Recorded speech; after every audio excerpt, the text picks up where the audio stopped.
Welcome to the latest edition of Dirt from the Dungeon. This is episode 7. This is a series where I talk about current goings-ons in the guitar industry and share my thoughts on those current goings-on in the guitar industry. Let's get to some dirt. Stone Temple Pilots bass player Robert DeLeo has announced that he does in fact have a solo album on the way. Apparently, STP released a studio album back in 2020, I believe. I didn't even know they were still together.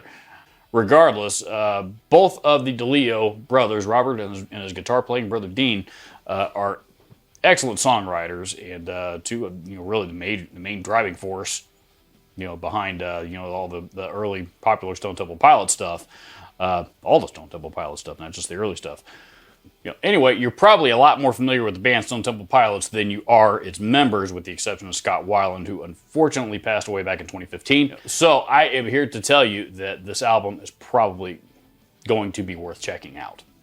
Apparently he's got 10 songs written with a couple more on the way. I did not see an official release date of the new album, but if he says it's coming, I gotta believe it's coming. Foo Fighters' main man and rock legend Dave Grohl has said recently, while recording thrash metal for his fictional metal band called Dream Widow, that it is almost therapy. He mentioned that he was a big fan of the early thrash metal bands like Slayer and Venom and things from that particular scene. Has never really gotten a chance to play it, and that he is finally getting it out of his system. Excuse me, Mr. Dave Grohl, sir, with respect from a fan, do you remember the band Probot? Slash has revealed that his number one guitar is in fact not a Gibson. Slash is quite arguably Gibson's biggest and maybe even their longest standing endorser at this particular point in time. In short, Gibson and Slash have a long history and relationship together. And Slash has sold a metric shitload of guitars for Gibson. He has revealed recently that his number one guitar is, in fact, the Gibson 59 Les Paul replica that he used to record Appetite for Destruction. Slash's number one Gibson is not a Gibson, which I find to be very, very ironic. Guitar World has released their list of best electric guitars under $2,000 for 2022. I kind of browsed over the list itself and saw a wide range of all different kinds of stuff out there. Most of it was pretty new that I had not gotten a chance to get my hands on.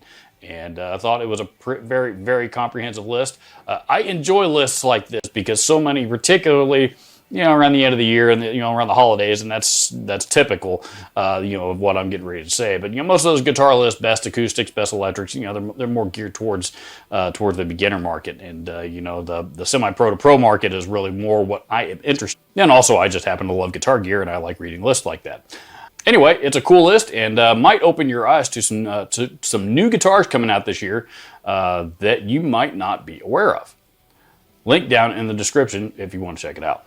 Speaking of best of list regarding high-end gear, Guitar World has also released the best high-end amps list of 2022. This particular list did not seem to have a price threshold, as I saw amps well over $3,000.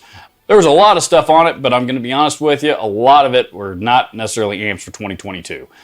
There was a lot of amps on there that have been out for at least a few years, some of them a lot more than that.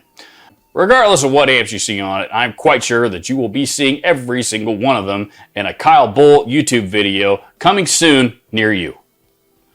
So there it is. There you have it. That is a short and sweet edition of Dirt from the Dungeon. Please do the YouTube thing and comment and subscribe and all that kind of stuff. And if there's any other dirt going on, drop that down there in the comment section too. Maybe I'll talk about it in the next episode.